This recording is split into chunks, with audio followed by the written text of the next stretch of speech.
السلام علیکم مینوال امید لرم چې تاسو به ټول روغ جوړ به وئ عزتمنو هغه جینۍ چې کوم یو جینۍ چې دوکاندار سره غلط کار کړی و هغه جینۍ عزتمنو خپلو ورونو وژلې ده او په کومه طریقه یې وژلې ده عظیم مینوال د دغه جینۍ د مور خبرې تاسو سره موږ په دې ویډیو کې شریک وکړو موږ سره دا ویډیو تر اخره پورې وګورئ چې تاسو ته پوره معلومات در ورسیږي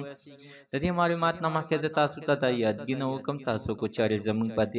په دې سوپر کلیک چینل کې نوي وئ چینل هم نوي سبسکرایب کړئ مهرباني وکړئ تاسو زموږ د سوپر کلیک چینل د سره سبسکرایب کړئ خوا کې ورسره د ټالۍ نشان ووهئ چې هر یوه نوي معلوماتي ویډیو تاسو ته په اسانۍ باندې در ورسیږي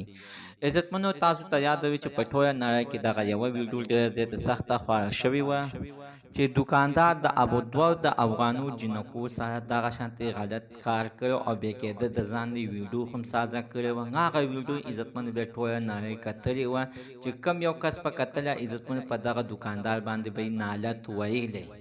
عزتمنو نن د هغه جینۍ مور اوچته شوې ده ویل ده چې زما لور سره ظلم شوی دی زیاتی شوی دی که چېرې دې دوکاندار د دغه جینۍ سره غلط کار نه وی کړی نو زما لور هېڅکله داسې غلط حرکت نشو کولی خو مینهوالو بل سر ته هغه دوکاندار هم عزتمنو ده په افغانستان د محکمې والا نیولی دی او بیا کېده په بازار کې یې ګرځولی دی مخ یې ولې تور کړی دی او توبې پې ایستی دی ټولې نړۍ ته یې ښودلي ده چې ګوره دا هغه زناکار دی چې کوم یو چې هغه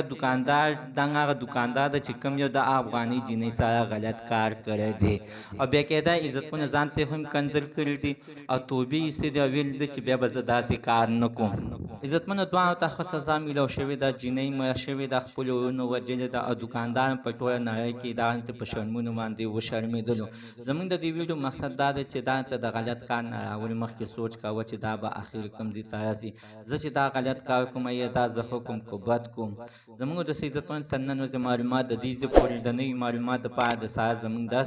سوپر کلیک چینل د سره سبسکرایب کړئ خوا کې ورسره د ټالۍ نشان ووهئ چې هر یوه نوي معلوماتي ویډیو تاسو ته په اسانۍ باندې در ورسي